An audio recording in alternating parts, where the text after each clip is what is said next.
Zagre et Matz, pour en revenir à ce qu'on disait hier par rapport aux questions qui ont été posées, de celui qui se lève la nuit à 1h, 2h du matin et qui veut faire des télim et autres, à partir du moment où il se lève et qu'il va se mettre à étudier la Torah, il fera Birkat à Torah, pas Birkat à Shachar, qui elles ne se font qu'à l'aube. On l'a déjà expliqué, uniquement à l'aube, Birkat à Shachar, porte-nom, Birkat à Shachar, les bénédictions du matin, donc pas de la nuit. Même sur ceci, il y a une marloquette, car par contre, Birkat Torah, c'est quoi Birkat Torah? Tout comme je bois un verre d'eau, je dis chez Akol ni Avidvaro. Pour pouvoir étudier la Torah, il faut dire faire aussi la bracha. Donc, Asher Bahar Banu Mikol Ha'ani, Venatananu Torah Tov, Avratashem Etan Torah. Et c'est pour cela que celui qui dit tous les matins ces bénédictions de Birkat Torah doit avoir l'intention de sortir tous les livrets Torah qu'il va dire dans la journée, puisqu'elles vont être dépendantes de cette bénédiction du matin. En ce qui concerne ceux qui veulent se lever la nuit, encore une question qui m'a été posée, Kamim Balayla, Rotzim Lishtot. Alors qu'est-ce qu'on fait dans ce cas-là?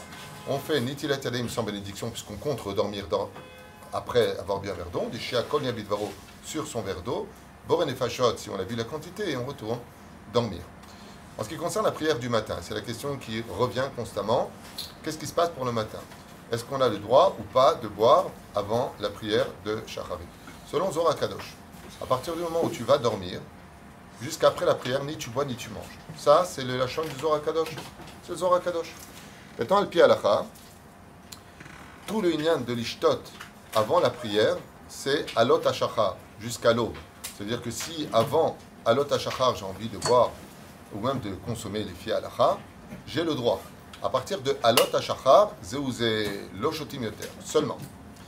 Isur, asur l'ishtot, lifnei tfilat shacharit, chutz mimayim, comme ça rapporte le Shulchan Aruch, besiman petet, be seif gimel. Bechen mutar l'ishtot café. Et là, il y a une mahloquette entre le Or Letzion, le Rav Ben Shon Abba Shaul et le Rav Ovadia Yosef, qui est mechachev chez Soukar Zahachila. Mais le Rav Ovadia, il dit non. Le sucre, même s'il a un digne de Achila, il vient accompagner le goût du café. Ce qui fait que celui qui veut mettre du sucre, Soukar, dans son café, pour mieux prier, pour se réveiller, moutar. Et c'est pareil pour le thé. Le Rav Ben Shon, il dit c'est un problème le sucre avec le café, parce que le sucre, c'est pas un digne de Shtia, c'est un digne de Achila. On n'a pas le droit de manger bichlal avant la prière, sauf pour celui qui est faible. Dans ce cas-là, le Shulchan Aruch, il va dire mange pour mieux prier. Mais là, il n'aura pour nous, on n'est pas assez faible pour manger avant la prière. La reine, c'est pas notre minhag à nous. Nos frères Lubavitch, ils le font. D'accord? Pourquoi? Parce que le rabbi a dit dor chalash, donc ils le font. Aval, nous les Sfaradim, on ne mange pas avant la prière, à moins que Bémet, je me sente pas bien, et que là, j'aurais besoin de manger un petit bout de gâteau pour mieux prier. La quantité pour mieux prier parce que je me sens pas bien.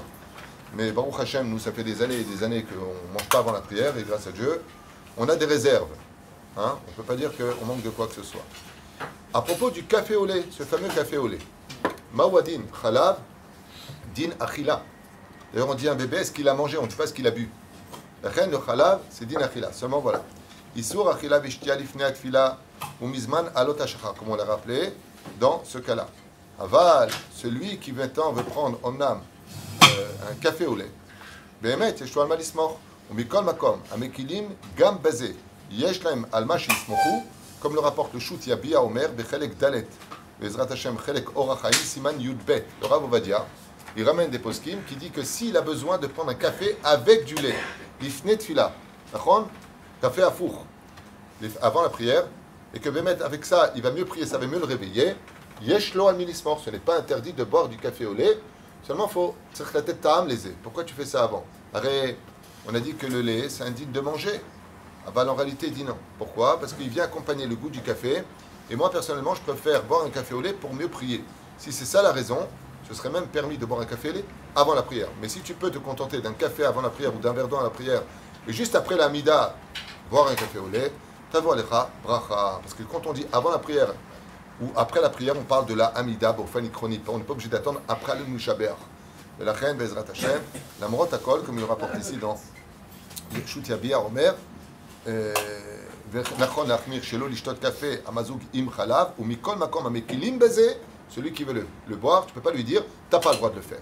Lama, Yeshlo Almi Lismor, il aura sur qui compter parmi les poskim qui estiment que le lait mélangé au café, il indigne de l'ivouille, il indigne d'accompagner le café pour lui donner du goût et non pas de boire un verre de lait à proprement dit.